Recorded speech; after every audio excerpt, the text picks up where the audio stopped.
Welcome back, everybody. David here again with Med School Bootcamp. So in this next video, we're going to talk about another very important primary bone tumor, and that is one called giant cell tumor. Sometimes this is also called osteoclastoma. And remember, osteoclastoma is a type of cell in the body that consumes bone. We often remember the C for consumes, and we compare that to something like osteoblastoma, where we remember that the B stands for build. So osteoblastoma builds bone, osteoclastoma is going to consume bone. And this will play a little bit more of a role later when we talk about the diagnostics and imaging and the types of cells we'll see in this condition. Now, I want to briefly draw your attention to this image over here. This talks about our primary bone tumors. And so one of the things I really want you to keep thinking about as we continue to go through this chapter is, where are these primary bone tumors most commonly located? Again, question writers are often going to give you a classic presentation. So this is a really nice image that you can use to differentiate where you might find these bones. Recall we have the diaphysis, which is the longest portion of the bone, the metaphysis, which is kind of the middle portion. I think of M for metaphysis as middle, and the epiphysis, which is kind of the end portion of the bone. I think of E and epiphysis for end portion. And depending on the tumor, we're more likely to see them in different parts of the bone. And so in this video, we're specifically focusing on the giant cell tumor, and you'll see this is kind of located in the epiphysis and the metaphysis. I want to talk a lot more about that pretty soon. But this is just a really nice image to use to kind of think about where's the location we're most likely to see some of these bone tumors that we've been talking about throughout this chapter. So when we think about the epidemiology for this condition, the main thing they want you to know is the age range. Typically, it's going to be approximately a 20 to 40-year-old. And again, I keep saying this, but this doesn't mean an 18-year-old can't have this or a 45-year-old can't have this tumor. But most often, this is kind of a younger to middle-aged patient population that we're going to see with this tumor.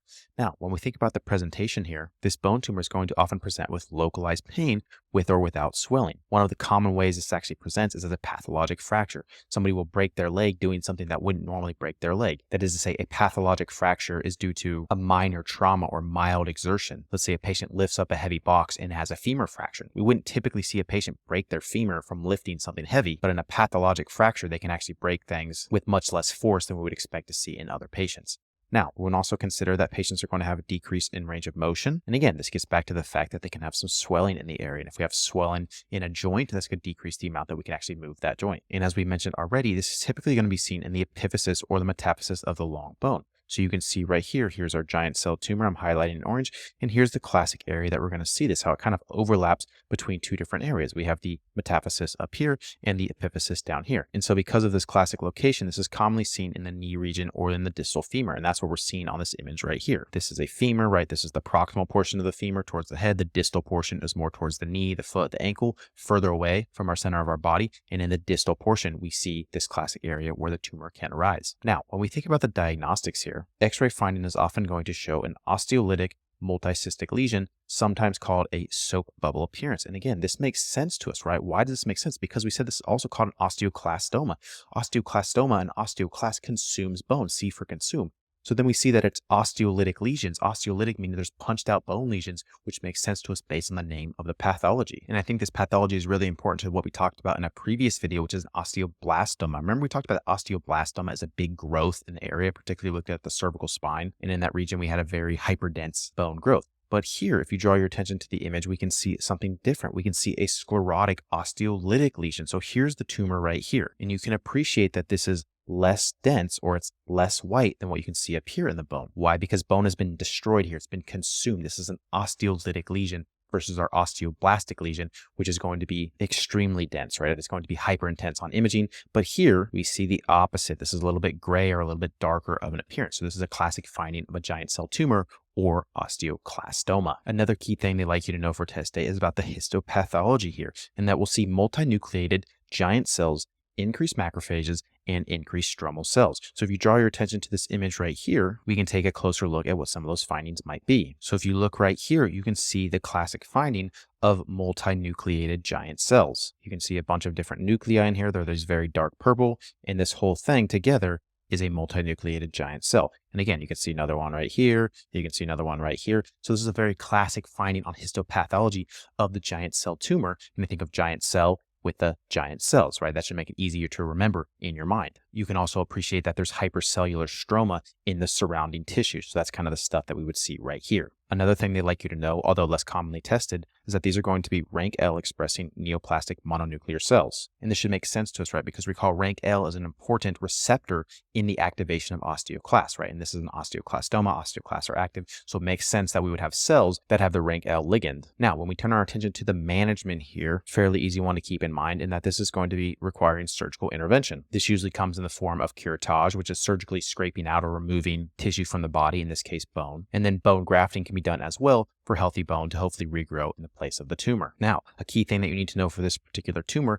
is that there's increased risk of malignancy with increased age. That is to say, as patients get older and they have this tumor, there's more likely it could be malignant. There's more likely it could spread throughout the body. One of the classic places it would do this would be to the lungs. So a potential vignette that could give you to test these concepts could be something along the lines of a 33-year-old patient presents to the clinic with new onset right thigh pain. The patient reports he was helping a friend move to a new apartment, and when lifting up the heavy box, he heard a crack in his leg. On imaging studies, the patient is found to have a right distal femur spiral fracture that is located next to multiple osteolytic lesions. The question could then ask, which of the following cell types is most likely overactive in this patient?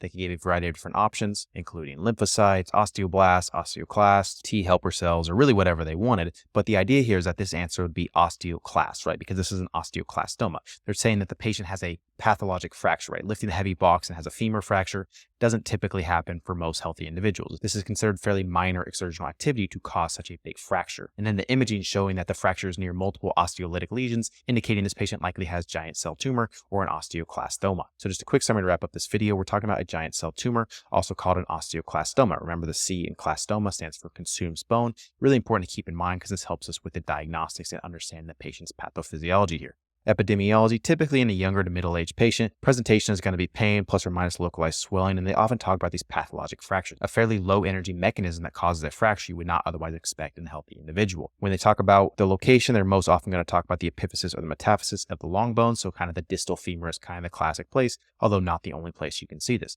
When we think about the diagnostics here, osteolytic multicystic lesions. Why? Because this is an osteoclastoma. Osteoclastoma consumes bone. We talked about the imaging right here. It's kind of got that punched out moth-eaten appearance versus something like an osteoblastoma, which is going to have a hyperdensity to the bone with more bone being built.